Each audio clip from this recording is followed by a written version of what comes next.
Bonjour à tous. Je veux dénoncer un scandale, un vol, un racket organisé avec en plus la passivité de l'État. Je suis Artosh Bakhtiari, j'ai 32 ans, maire de Neuilly-sur-Marne, une ville de près de 40 000 habitants située en Île-de-France. Chers Français et chères Françaises, chers sujets du Royaume de France, je vous invite à voir à la suite la vidéo d'un maire d'une petite ville de 40 000 habitants. Qui je suis? Je suis le descendant d'une des plus vieilles familles aristocratiques de France. Ma famille est liée à plusieurs grandes familles que vous connaissez, la famille Second, le traducteur de la Bible, mais aussi Jules Verne et d'autres personnes que vous connaissez bien, comme la famille Karcher, comme la famille Bouygues, etc. Donc une vieille et grande famille bien inscrite dans le terroir français.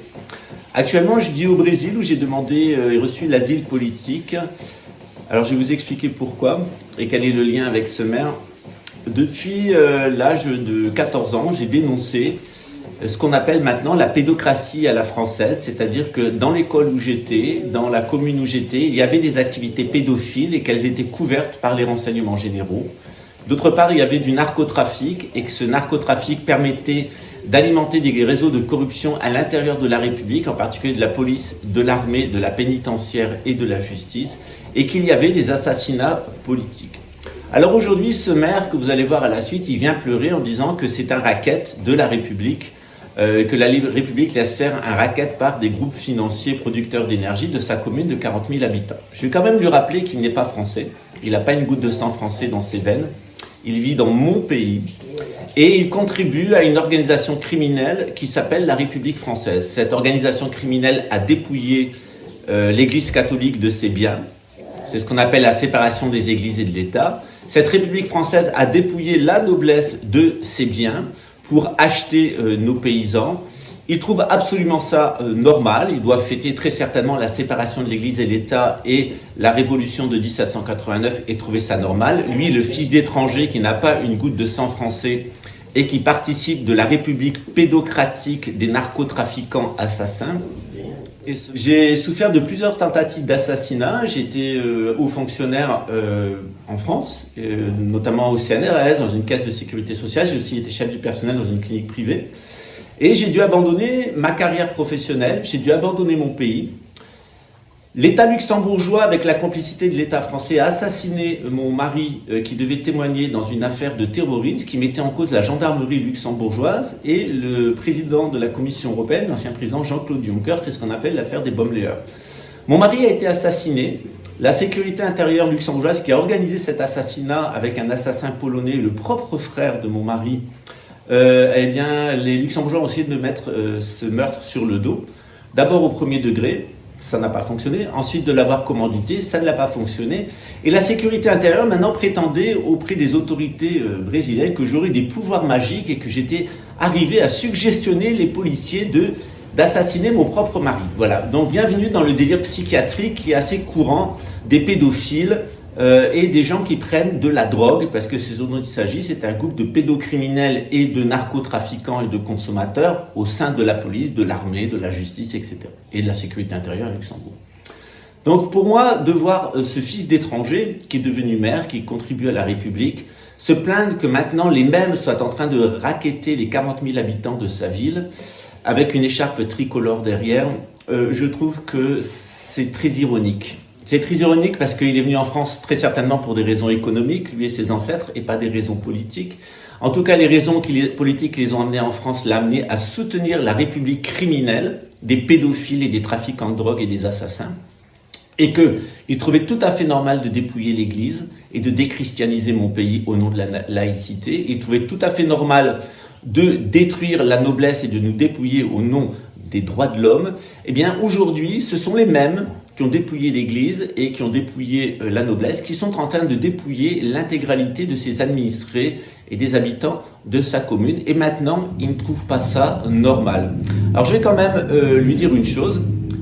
Chacun son tour. Et d'autre part, pour les gens qui ont soutenu et qui ont profité de la République, crevez donc maintenant. Et je rajouterai même, crevez vite. Parce que lorsque nous nous serons débarrassés de la République, et lorsque nous nous aurons débarrassé des chiens comme lui qui la servent, eh bien peut-être nous pourrons retrouver notre royaume avec le roi de France qui existe. Nous avons un roi de France légitime, il s'appelle Louis XX. Il vit au Venezuela. Il est marié avec la fille du propriétaire d'une des plus grosses banques du Venezuela. Il est aussi un ami personnel de longue date de la famille d'Hugo Chavez et du président Maduro. C'est un homme humain, c'est ce qu'on appelle un roi social. Il s'appelle Louis XX. Il s'appelle en réalité Louis de Bourbon. Il est duc d'Anjou et de Cadiz. Il est héritier de la couronne de France et il est disponible au cas où les Français se souviendraient que nous sommes catholiques, que la France est royale et que le peuple français est très chrétien. Donc peut-être un jour on en aura fini avec ces étrangers qui sont venus dans notre royaume pour continuer à servir et à soutenir la République des pédophiles, des narcotrafiquants et des assassins. Et ce jour-là, eh bien, il est très proche. Voilà. Crevez, et crevez donc vite. Au 31 octobre, c'est-à-dire dans moins d'un mois, nos contrats d'énergie, électricité et gaz prennent fin. Depuis des mois, on recherche de nouvelles offres à souscrire. Alors on a passé un appel d'offres, sauf qu'aucune entreprise n'a souhaité nous répondre. On est donc aujourd'hui obligé d'acheter au prix du marché. Hier, nous avons reçu les offres et les prix sont juste totalement scandaleux et délirants. On passerait de 15 € du mégawatt pour le gaz à 240 €, soit une multiplication par 16 du prix. Et pour l'électricité, on passerait de 65 € du mégawatt à 2068 €. Le prix serait donc multiplié par 32. À l'échelle de toute la ville, on passerait de 2 millions d'euros de facture d'énergie à 10, 12 ou 15 millions d'euros au global. C'est totalement inacceptable, mais malheureusement, le gouvernement laisse faire. Vos communes, partout en France, sont à genoux. Mais quand on sacrifie les communes, on sacrifie les écoles de vos enfants. On sacrifie les gymnases, les associations, les sports, les espaces culturels. Et qu'est-ce qui se passerait si on refusait de signer ces offres totalement délirantes? Hier, on a reçu un mail d'Enedis qui nous expliquait qu'au 1er novembre, si on ne signait pas ces offres délirantes, on nous couperait l'électricité et le gaz pour notre ville de près de 40 000 habitants. C'est du racket organisé. On est obligé en plus de cela de lancer un plan drastique d'efforts pour la commune et la population, mais j'ai une seule question. Quand est-ce que le gouvernement arrêtera cette extorsion et quand est-ce que le gouvernement obligera les entreprises privées qui s'en mettent plein les poches avec cette flambée des prix à redistribuer ces super profits aux villes et aux citoyens? J'en appelle à la mobilisation générale de toutes les communes, de tous les citoyens pour arrêter ce racket organisé. Signez notre pétition. Alors bien entendu, mon intervention, elle pourrait paraître cynique, elle pourrait paraître revancharde et surtout elle pourrait ne pas paraître très chrétienne et très compatissante. Mais je rappelle quand même que ce monsieur, jeune monsieur, sous des sourires mielleux et sous des grands airs de responsabilité, participe quand même d'une organisation criminelle qui s'appelle la République française, d'une part. D'autre part qu'il est étranger, donc il n'a aucune légitimité du point de vue chrétien et du point de vue royal pour obtenir et pour occuper les fonctions qui sont les tiennes, qu'il est donc le collaborateur d'une puissance criminelle qui occupe notre royaume avec la complicité d'étrangers, et que je ne vois pas pourquoi je me comporterai chrétiennement avec des gens qui, eux, sont directement au service de l'Antéchrist et de ce qu'il faut bien appeler la synagogue de Satan. Alors peut-être un jour, les Français sortiront de leur ivresse, cette ivresse nationaliste qui a été ouverte par Philippe le Bel, qui a provoqué bien la destruction de la couronne de France, qui a provoqué l'invasion de la France par l'Angleterre, qui a provoqué la guerre de 100 ans, puis les grandes épidémies et tout ce qui s'en est suivi jusqu'à la Révolution française. Peut-être un jour, eh bien, on apprendra aux Français que cette folie de Philippe le Bel, elle a pris fin grâce à Jeanne d'Arc, Jeanne de France, qui a dédié le royaume de France au Christ, qui est roi de France, et à la Vierge Marie, qui sont reines de France. Et puis peut-être un jour, les gens qui vivent en France, après les épreuves qui les attendent dans le cas de la Troisième Guerre mondiale, de la Grande Tribulation et des 3 jours d'obscurité, vont se rappeler que c'est Dieu qui règne sur la terre et que si Dieu règne sur la terre, c'est parce qu'il le fait à travers la Sainte Église qu'il a administrée sur terre, à travers la noblesse à qui il a donné mandat de faire fructifier et de protéger nos territoires, grâce à nos paysans qui protègent la nature, dans lesquels il n'y a pas de produits chimiques, dans lesquels il n'y a pas de produits atomiques et dans lesquels il n'y a pas de mutation génétique permise par le christianisme, et puis de nos artisans qui produisent des biens durables qui sont utiles à tous et qui ne sont pas impliqués dans cette espèce de fièvre consumériste qui importe des produits des quatre coins de la planète, menaçant jusqu'à la survie de 7 milliards d'individus dans le cadre d'un vaste délire de gouvernance mondiale porté par des crécelles de services comme Bernard-Henri Lévy, Jacques Attali, Alain Bauer et bien d'autres encore. Peut-être un jour, ceux qui restent de Français en France, après la grande tribulation qui nous attend, se souviendront qu'il y a une église qui a toujours aimé Dieu, qui a une noblesse qui a toujours aimé la France, et qu'il y a des paysans qui ont toujours aimé leur terroir et des artisans qui ont toujours aimé leur œuvre et leur travail et leur création. Et c'est à cela que j'entends m'adresser.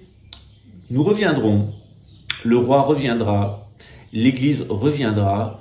Ceux qui aiment Jésus, ceux qui aiment la France, ceux qui aiment la nature, ceux qui aiment les savoirs et les techniques de nos artisans, eux, ils auront toujours leur place en France. Quant aux étrangers, comme lui, qui sont les agents des boutiquiers, c'est une guerre civile qui vous attend maintenant, après l'assassinat très certainement, disent les prophéties d'Emmanuel Macron, par un agent de la République d'origine polonaise qui sera nommé ministre des armées. On sait déjà son identité puisqu'il y a des militaires monarchistes et qu'il parle. Je connais l'identité de l'assassin d'Emmanuel Macron et je sais que le programme est ensuite de mettre le Front National au pouvoir, de provoquer une guerre civile, l'invasion du sud de la France par l'Algérie pour des raisons de maintien de l'ordre et l'invasion de la France par la Russie. C'est la prophétie de France à laquelle je vous propose de vous intéresser, notamment en vous abonnant à la chaîne YouTube La Fin des Temps,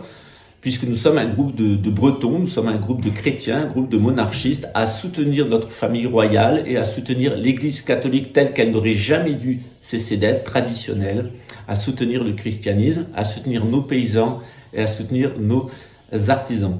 Donc on existe, on est toujours là, on reviendra, et comme vous le voyez aujourd'hui, les mêmes qui ont dépouillé l'Église, les mêmes qui ont dépouillé la noblesse, sont en train de dépouiller ce qui reste de la France, sont en train de finir de dépouiller l'Église, notamment de sa foi, puisque même le pape dit que Dieu n'existe pas.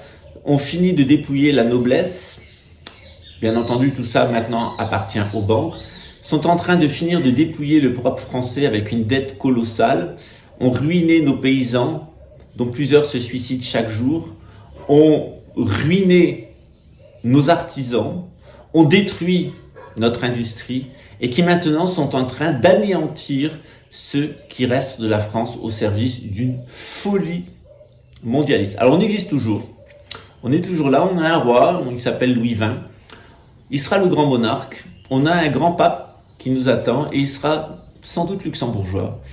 Et il y a beaucoup de Français de l'étranger qui reviendront en France se donner un grand plaisir à donner un coup de pied dans le cul à Marine Le Pen, à Éric Zemmour, aux incapables républicains et à toute la gangrène qui a saigné notre pays. Et dans ce contexte-là, comme en 1944, nous les monarchistes qui n'avons pas collaboré avec le maréchal Pétain et nous les monarchistes qui avons vu d'un bon œil les Américains venir nous délivrer de l'Allemagne nazie créée par la couronne britannique, nous avons pu compter sur nos frères communistes, sur nos frères d'extrême gauche.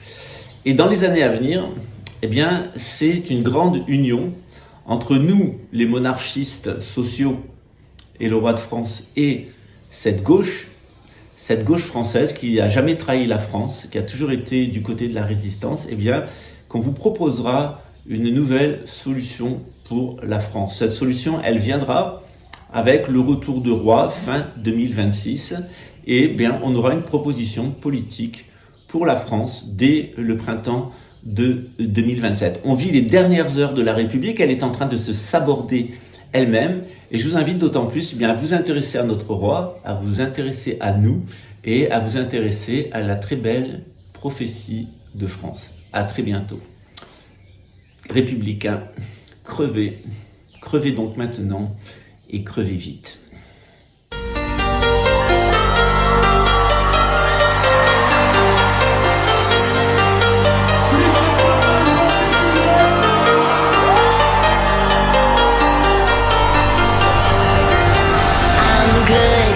Feeling alright, baby, I'ma have the best fucking night of my life. And wherever it takes me, I'm down for the ride. Baby, don't you know I'm good?